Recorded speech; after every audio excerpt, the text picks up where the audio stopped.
जब भी कोई जिम्मेदारी मिलती है तो मैं हमेशा शारदा माई के धाम में जाता हूँ, उनके चरणों में अपना सिर नवा के और फिर अपने काम की शुरुआत करता हूँ।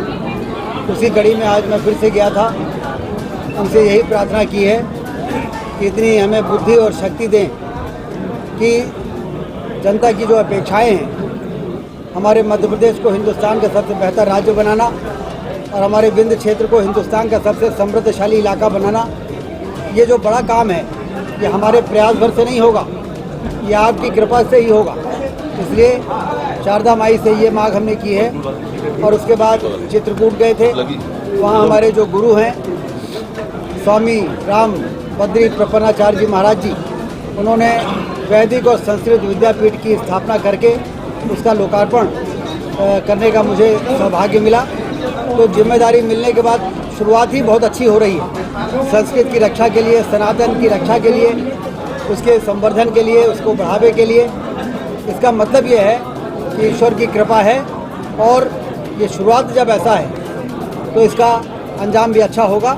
हमारा विंध्य क्षेत्र समृद्धशाली होगा, नंबर 1 का स्थान प्राप्त करेगा और हमारा मध्य प्रदेश भी हिंदुस्तान का सबसे बेहतर राज्य बन के तैयार होगा। विधायक दल के प्रमुख के रूप में आपको चुना गया है, प्रदेश की कमान है आपके हाथ में, तो क्या रहेगा निर्वाचन के लिए और प्रदेश में क्या विकास के कार्य? हमने बताया ना कि 18 सालों से हमारी सरकार है, लगातार सुधार के काम हमारी सरकार में हुए हैं। उसी का परिणाम है कि फिर से जनता ने हमें 163 सीट दे के फिर से सत्ता की चाबी हमारे हाथ में दे दी है, बागडोर, क्योंकि हमने अच्छा काम किया, सुशासन जनता ने देखा। और इसलिए जो 18 वर्षों में जो सुधार हुआ है, बीमारू राज का कलंक मिटा है, उसको और आगे बढ़ाएंगे।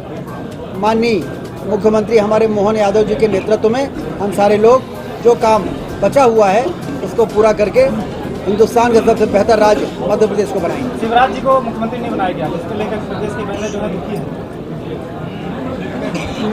पूर्व मुख्यमंत्री शिवराज सिंह चौहान जी ने स्वयं ये कहा है, जब विधायक दल की बैठक में उन्होंने प्रस्ताव रखा तो उन्होंने ये कहा है कि इसी प्रकार से मुझे भी 2005 में पार्टी ने आगे बढ़ाया था, जिम्मेदारी दी थी, मैं भी बिल्कुल नया था।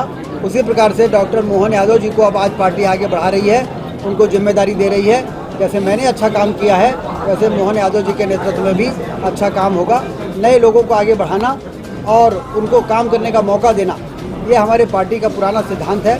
उसी सिद्धांत पर चलते चलते आज हमारी पार्टी दुनिया की सबसे बड़ी पार्टी और जनता की सबसे प्रिय पार्टी बन चुकी है। इस बार 10 तारीख को खाते में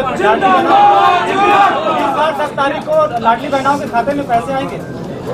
बिल्कुल आएंगे, ऐसा सवाल ही खड़ा होना चाहिए, क्यों नहीं आएंगे। ये कहा जा रहा है कि लोकसभा चुनाव को लेकर तैयारी है, मोहन यादव जी को जो मुख्यमंत्री पद दिया गया है वो आगे की लोकसभा चुनाव को लेकर यूपी और बिहार को साधा जा रहा है। देखिए, मोदी जी के नेतृत्व में तो 400 से ज़्यादा सीट इस बार आ रही, हम नहीं कह रहे, जमाना कह रहा है, पूरा देश कह रहा है, चुनाव का इंतजार हो रहा है। मोदी जी को तीसरी बार प्रधानमंत्री बना के भारत को दुनिया में विश्व गुरु के स्थान पर जिसके करीब मोदी जी ने पहुंचा दिया है, उसको लक्ष्य तक पहुंचाना, ये सारा देश समझ रहा है और चुनाव का इंतजार कर रहा है। प्रदेश में ऐसी कई घटनाएं हुई है जहां बोरवेल में बच्चे गिर जाते हैं, उनकी मौतें हो जाती है, उसके लिए क्या कदम होना चाहिए? देखिए, दुर्घटनाएं होती हैं, लेकिन दुर्घटनाओं का जिस प्रकार से समाधान हमारी पार्टी की सरकारें निकालती हैं, अभी देखिए आज सुरंग में 41 लोगों की जान खतरे में आ गई थी जम्मू कश्मीर में, और कितनी वो उत्तराखंड में, और कितनी कुशलता के साथ 41 लोगों की जान को बचाया गया है। इतने दिन तक वो अंदर रहे, उनको ऑक्सीजन भेजी गई, उनको भोजन भेजा गया, उनकी व्यवस्थाएं की गई, और जब तक व्यवस्था नहीं हो गई उनकी ज़िंदगी बची रहे इसका इंतजाम किया गया।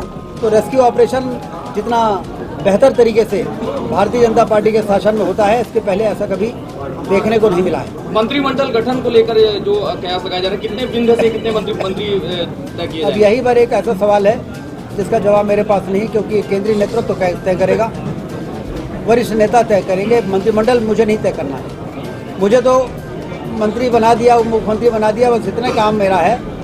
मैं वहाँ ताक झाक थोड़ी करता हूँ कि अब कौन बनना है कौन नहीं बनना। विंध्य क्षेत्र में नेतृत्व तो आपका था, प्रदेश में अपनी ख्याति पाएगा, रीवा में विकास किया, विकास पुलिस के नाम से जाने जाए, तो क्या प्रदेश की ख्याति मिलेगी?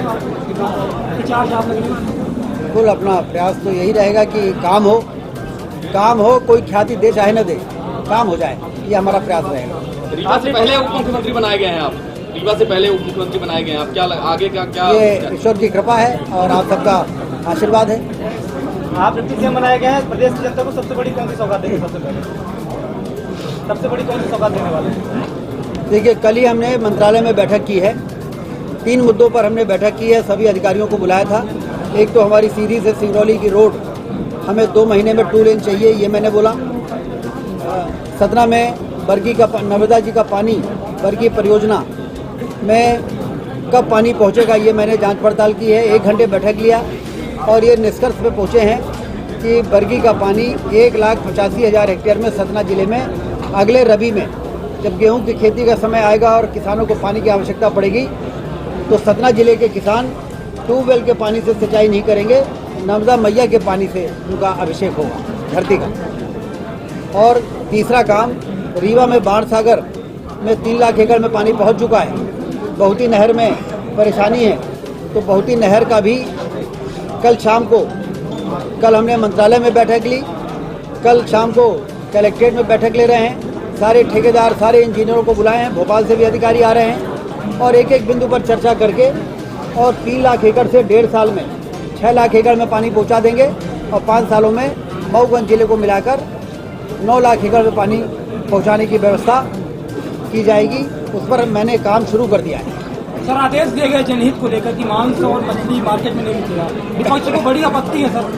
इसके अलावा लाउड स्पीकर मंदिरों में और मस्जिदों में लाउड स्पीकर को लेकर भी आदेश जारी। विपक्ष हमलावर है सर आपके ख्याल? नहीं, देखिए, ये नियम तो पहले से ही है, फूड सेफ्टी के अंतर्गत मांस और मदिरा वाला भी पहले से ही है, सिर्फ उसको कड़ाई से लागू करने के लिए कहा गया है कि खुले में मांस, ये खराब लगता है ना, ऐसा टंगा हुआ है, जनता को तकलीफ होती है। ये सरकार की जिम्मेदारी है प्रशासन की कि ऐसा कोई काम जिससे जनता को तकलीफ हो रही है उसको कड़ाई से लागू किया जाए।